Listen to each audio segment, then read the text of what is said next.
Party का उद्देश्य क्या है? जी, आपने बहुत जायज़ क्वेश्चन किया है कि जब उद्देश्य ही नहीं पता होगा तो हम कैसे समाज तक अपनी बात पहुंचाएंगे।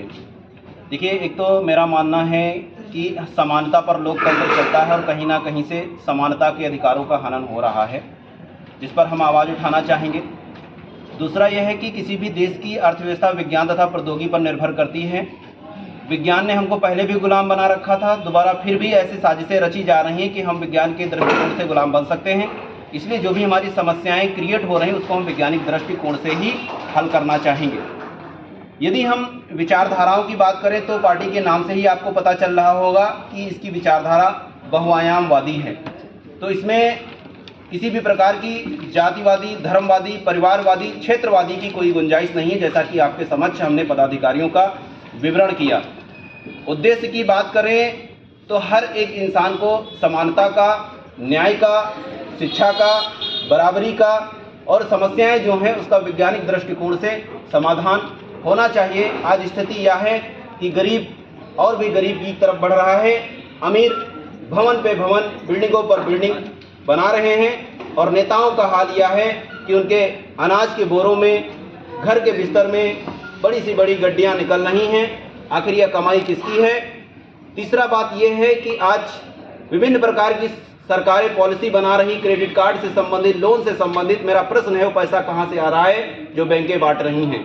उस पर अंकुश लगाना और प्रश्न खड़ा करना ताकि आम जनता को गुमराह ना किया जाए। क्रेडिट कार्ड कई बार टैक्स लिया जाता है, जीएसटी के तौर पर, इनकम टैक्स के तौर पर, सेल टैक्स के तौर पर, स्टेट जीएसटी, कैपिटल जीएसटी, ऐसे बहुत सारी, लंबा खिंच जाएगा अगर व्याख्यान रखें। सीधे तौर पर जैसा कि आज जो है महिला न्याय दिवस दिन भी है, सावित्रीबाई फुले शिक्षा की क्रांति जो जलाई है उनका दिवस भी है।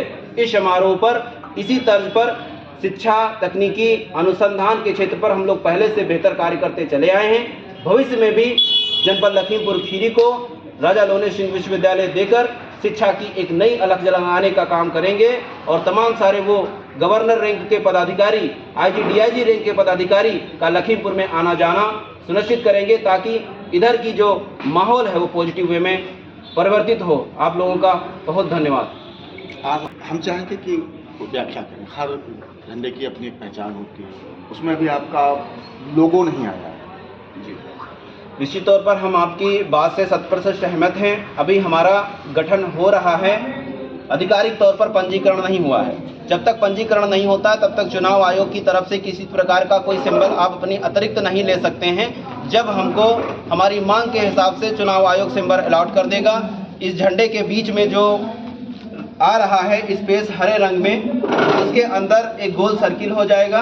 उसमें जो भी चिन्ह हमें आमंत्रित होगा वो होगा। सबसे पहले एक कलर दिखाया गया है ब्लू, नीला, जो कि हमारे शंकर भगवान से प्रेरित है और दलितों का ध्यान आकर्षित कराता है।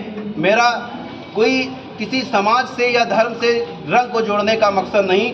दूसरा जो ग्रीन है वो कहीं ना कहीं से एनवायरनमेंट को, पर्यावरण को आकर्षित करता है, इस्लाम से भी संबंध रखता है। तीसरा हमारा जो धर्म है केसरिया रंग का कोई भी मुकाबला नहीं है भारत में, क्योंकि यह धार्मिक रंग के साथ साथ में हमारे गौतम बुद्ध का भी रंग है और हमारे ध्वज में भी रंग है और हमारे सभी मंदिरों पे भी रंग है। इसलिए हमने बांधने की बात की है, जोड़ने की बात की है। इसलिए हमने 3 रंगों का, नीला, हरा और केसरिया रंग का झंडा लॉन्च किया है। इससे पार्टी जानी जाएगी। बहुत धन्यवाद। आपने जैसे बताया क्या आपने उसको बिल्कुल हक जायज क्वेश्चन है, क्योंकि आज का जो सभा है इसमें किसी भी प्रकार की कोई आपत्ति है तो वो अपनी दर्ज करा सकती है। आपकी आपत्ति में सर आंखों पर लेता हूँ। केसरिया वीरता और शौर्य का प्रतीक होता है। हाँ, ये शौर्य मतलब स्थान अगर ऊपर हो जाता तो ठीक रहता।